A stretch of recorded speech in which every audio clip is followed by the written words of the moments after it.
కాళ్లలో నొప్పి, నరాల వాపు వంటి లక్షణాలతో బాధపడుతున్నారా? వెరికోస్ వెయిన్స్ లో అత్యాధునిక చికిత్స Avis vascular centre. Welcome to our channel. ఈ రోజు మనతో పాటుగా రమ్మగారు ఉన్నారు. నమస్తే రమ్మగారు.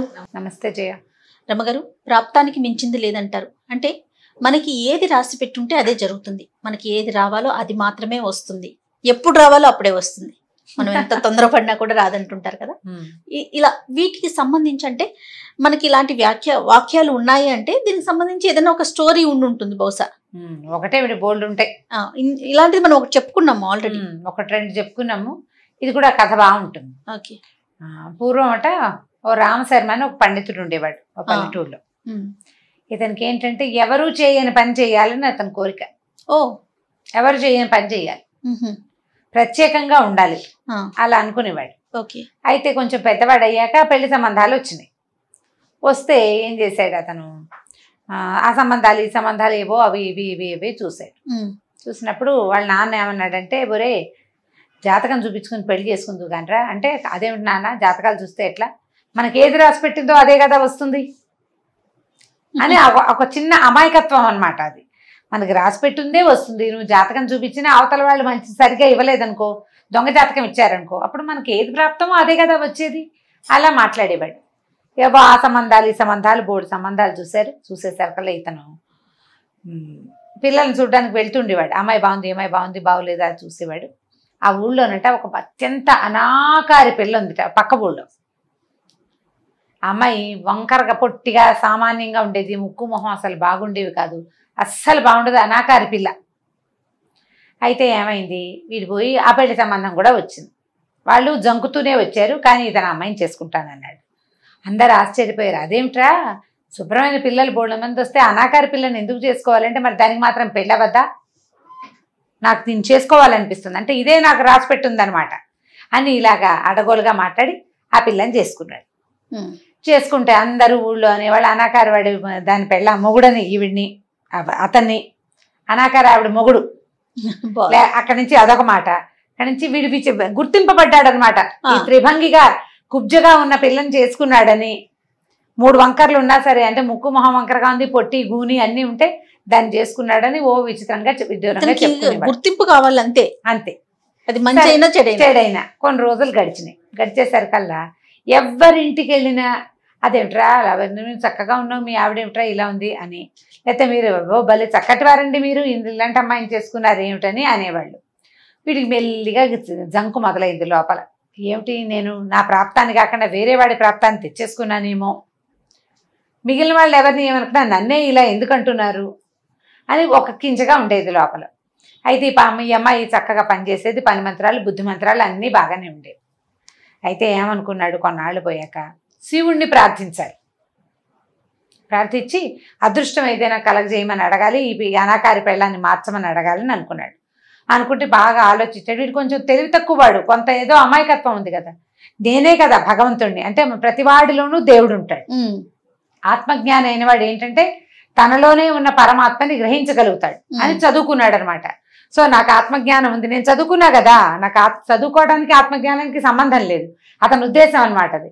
కాబట్టి నేనే శివుణ్ణి అని చెప్పి ఏమన్నాడు, భార్యని ఏమే ఒక నేతి బొబ్బట్లు చేసి పెట్టు, బాగా ఒక పెద్ద మూట నిండా, నేను ఇవాళ నుంచి శివారాధన చేస్తానని అన్నాడు.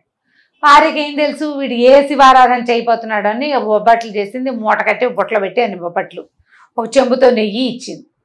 ఆ నెయ్యి పుచ్చుకుని ఆ బొబ్బట్లు పుచ్చుకుని పోయి చెరువు గట్ట మీద ఒక రావి చెట్టు కింద కూర్చున్నాడు. శివోహం శివోహం అని జపం చేసుకుంటూ నేనే శివుణ్ణని ఒక్కో బొబ్బట్టు ఆ నేతిలో ముంచా, నోట్లో వేసుకోవా, శివుడు లోపల ఉన్న శివుడికి ఆహారం పెడుతున్నానని. ఇక 30-40 బొబ్బట్లు చేసి ఇచ్చింది. ఒక 15 తినేసరికల్లా పొట్ట బయటకు వచ్చేస్తుంది, ఉబ్బిపోతుంది, మింగలైపోతున్నాడు. అయినా సరే ఎలా గోలాగా శివుడికి అవన్నీ ఆ బొబ్బట్లన్నీ పెట్టి అప్పుడు తన కోరిక కోరాలని అనుకున్నాడు. కొంచెం చల్లబడేసరికల్లా శివపార్వతులు వ్యాఖ్యాలకు వస్తారట పైన ఆకాశంలో.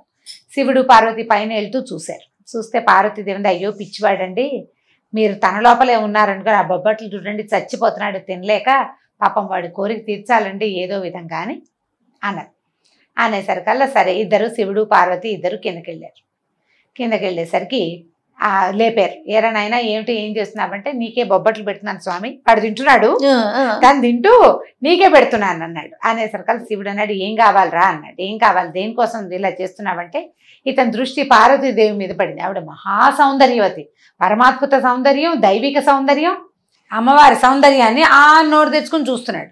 చూస్తుండేసరికల్లా ఏమైంది, ఈ శివుడు అడిగాడు అనమాట, ఏమిటా నాయన అదే పనిగా చూస్తా ఉంటే, మహాశయ ఆ సౌందర్యవతైన భార్యను చేసుకోవాలనుకున్నాను, తర్వాత గుర్తింపబడే భార్యను చేసుకోవాలనుకున్నాను, అనాకార పెళ్ళాన్ని చేసుకున్నాను, ఏం చేయాలో తెలియట్లేదు అంటే, సరేలే నీకు 3 రాళ్ళు ఇస్తాను, నువ్వు ఏం కావాలని కోరుకుంటున్నావో కోరుకుని రాయి విసిరేయి, అప్పుడు నీకు కావాల్సింది జరుగుతుంది, నువ్వు ఏం కోరుకుంటే అది అని చెప్పి 3 అంతంత గులకరాళ్ళు ఎత్తి చేతిలో పెట్టాడు శివుడు.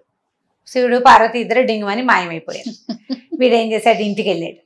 ఇంటికి వెళ్ళి అక్కడి నుంచి భార్యను చూసేసరికల్లా భార్య అడిగింది, ఏమండి బొబ్బట్లన్నీ ఏమైనాయండి, స్వామికి ప్రసాదం పెట్టి తెచ్చారంటే, లేదే బొబ్బట్లన్నీ స్వామివారు సేవించేశాడు, వరం ఇచ్చాడు, ఉండు నేను నీకు మంచి మాట చెప్తానని ఆ రాయి ఎత్తి చెరువులో వేసేసి నా భార్య అతిలోక సౌందర్యవత అవ్వాలని కోరుకున్నాడు.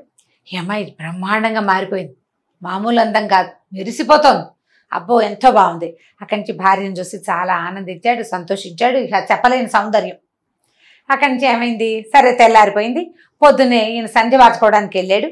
ఈ అమ్మాయి ఏమో మంచినీళ్ళు తెచ్చుకోవడానికి చెరువుకు బయలుదేరింది. చెరువుకు బయలుదేరితే అందరూ ఎవరమ్మాయి ఎవరమ్మాయి ఏ ఊరమ్మా అని అడుగుతున్నారు. నేనేనండి ఫలానా రామశర్మ భార్యని, మా ఆయన శివుడి దగ్గర వరం అడిగి నన్ను అందంగా తయారు చేశాడని చెప్పింది. ఊళ్ళో వారా వీర అందరూ ఆపి అడిగి నిజమా అవునా అని ఆశ్చర్యపోయే లోపల బాగా ఎండెక్కిపోయింది. ఆయన ఇంటికి రాలేదు ఇంకా. చెరువు నుంచి మండలాధీశుడు, ఆ ఊరు మండలానికి నాయకుడైన ఒక సైన్యాధిపతి ఆ వైపుగా వస్తూ ఈవిని చూసి మోహించాడమ్మా ఎంత అందంగా ఉంది అని దగ్గరికి వెళ్ళాడు. వివాహం చేసుకోనన్ను అని అడిగాడు. నేను వివాహితనండి, ఫలానా రామశర్మ గారి పెళ్ళాన్ని, నాకు పెళ్ళికి వెళ్ళి కుదరదండి మీతోటంది అనేసరికి మళ్ళీ మండిపోయింది. బోడి రామశర్మకి ఇంత అందగత్తా, వాడికేమొచ్చు, చదువు సంధ్య ఏదో చదువుకున్నాడు అమాయకుడు, వాడికి ఏం తెలీదు, వాడికి ఇంత అందగత్త భారీగా ఉంటామేమిటి, అదేమిటో నాకే కావాలనుకున్నాడు. సరే ఇలా లాభం లేదని వెళ్ళిపోయి ఒక 1/2 డజన్ మంది సైనికుల్ని పంపించాడు. ఫలానా రామశర్మ ఇంట్లో అందమైన అమ్మాయింది, దాన్ని పట్టుకురంటారు. సరే ఏమైంది, ఈయన చెరువు నుంచి ముగించుకుని రామశర్మ గారి ఇంటికి వెళ్తుంటే ఈ భార్యమణిని ఎవరో లాక్కుపోతున్నారు. అయ్యో నా పెళ్ళామని వెంబడిపడ్డాడు. ఆ అమ్మాయేమో లబో దిబోమని ఏడ్చింది. అందమని ఏడ్చావు, ఇప్పుడు అందమే మనకు బంధమైంది, వాళ్ళు ఎత్తుపోతున్నారు అని తిట్టింది. తిట్టేసరికి ఇంకేం చేయాలో తెలియలేదు. మండలాధ్యక్షుడు తలుచుకుంటే అదే చేయాలి, నా పెళ్ళామన్నా ఏం వాడు ఒప్పుకోడు. అయితే అయింది, నువ్వు ఇంకో పెళ్లి చేసుకో, ఈ పిల్ల నాకు కావాలంటాడు. ఏం చెయ్యాలి, అప్పుడు గుర్తొచ్చి శివుడు ఇంకో 2 రాళ్ళు ఇచ్చిన రాళ్లలో 2 ఉన్నాయా, 2వ రాయి విసేసి నా పెళ్ళాం ఎలుగుబంటిగా మారిపోవాలని కోరుకున్నాడు. ఎలుగుబంటి అయిపోయింది అమ్మాయి. ఎలుగుబంటి అయిపోయేసరికల్లా సైనికులు కంగారు పడి వదిలిపెట్టేశారు. మరి వీడు పెళ్ళాం కదా ఎలుగుబంటి, అదేం చేస్తుంది, ఎక్కడికో అడవిలో పోదు కదా, ఎగురుకుంటూ ఇంటికి వచ్చేసింది. వచ్చేసి భర్త దగ్గర నుంచింది. ఇంత ఎత్తున ఎలుగుబంటి, దాని ఒంటి నిండా నల్లగా వెంట్రుకలు, దాని ముక్కు మూతి చూస్తే అది ఇంట్లో పనిచేయడానికి రెడీగానే ఉంది ఎలుగుబంటి రూపంలో కూడా. ఈయనకే అసహ్యం పుట్టింది. చిచ్చి నా ఎలుగుబంటితోటి నేనేం కాపురం చేస్తాను, ఇది నాకేం వంట చేసి పెడుతుంది అనుకుని, దేవుడా నా పెళ్ళాన్ని ఎలుగుబంటిని నా పెళ్ళంగా మార్చేసేని 3వ రాయి కూడా విసిరేశాడు. విసిరేయంగానే మామూలు కుబ్జావతారంతో వచ్చేసింది అమ్మాయి మళ్ళీ. మరి అదే కదా కోరుకున్నాడు. అప్పుడు చూసుకున్నాడు, అప్పటికి అర్థమైంది 3 రాళ్ళు వేసేసాను, ఇప్పుడు ఇక శివుడు మళ్ళీ రాడు, బొబ్బట్లు తిను ఇంకో సొజ్జప్పాలు తిన్నా రాడు, ఇంకా ఆప్షన్ లేదు. ఇంకేం చేస్తాము, అయ్యో మనకు ప్రాప్తం ఇదే, వృధాగా నేను తపస్సు చేశా, ఏదో చేశాడు బొబ్బట్లు తపస్సు, ఇచ్చిన వరాలు 3 వృధా చేసుకున్నా, దీని బదులు డబ్బులు కావాలని ఏదైనా కోరుకుంటే బాగుండేది. పాపం భార్య ముందే చెప్పింది, మనకు బాగా డబ్బులు ఇల్లు బాకిలి కోరుకుందామండి, పేదవాళ్ళం కదా అంటే, ముందు నువ్వు అందం కావాలి, తర్వాత ఇంకో 2 రాళ్లతో డబ్బులు రాజ్యం కోరుకుందాం అనుకున్నాడు. పెళ్ళాన్ని ముందు అందగత్తం చేసేసరికి టాప్ ప్రయారిటీ అందానికి ఇచ్చేసరికి అది కాస్త ఇలా అయింది అనమాట. అందం కాస్త బంధం అయ్యి చివరికి ఇలా అయిపోయింది. దాంతో నా ప్రాప్తాన్ని మించింది లేదు, నాకు గురూపి పెళ్ళామే నా జాతకంలో రాసుందని దేవుడికో దండం పెట్టుకుని ఊరుకున్నాడు. విధిని తప్పించలేం. మనకి ఏది రావాలని ఉంటుందో, ఏది జరగాలని ఉంటుందో ఆటోమేటిక్గా ఆ టైంకి జరిగిపోతుంది అంతే. మనకి అక్కర్లేని ఒక్కొక్కసారి దానికి మనం ఏం చేస్తామంటే గ్రహస్థితులు అవి చూస్తారు, మనకి టైం బాగుండలేదు అని అనుకున్నప్పుడు ఏదో భగవద్ ధ్యానం చేసుకోండి, గుడికి వెళ్ళండి, దానం చేయండి, అవి చేయండి, ఇవి చేయండి అంటే మన నెత్తి మీద పిడుగుబాటు పడాల్సింది నెత్తి మీద పడకుండా పక్కన పడుతుంది. పిడుగుపడ్డం గ్యారెంటీ, పిడుగుపడ్డం మనం వెంట్రుక వాసి దూరంలో పడుతుంది, దానివల్ల వచ్చిన అదురు బెంగ భయం ఏర్పడతాయి. బాధ తక్కువగా ఉంటుంది. అంతే తప్పిస్తే దాన్ని పూర్తిగా మనం విధి రాతని అస్సలు తప్పించుకోలేము. బాగుంది రమ్మగారు, చిన్న కథ కదా, చాలా బాగుంది. ముందు నీతి ఉంది కథలో. అదే రైట్ రమ్మగారు, ఇంకో స్టోరీతో కలుద్దాం. తప్పకుండా చేయం.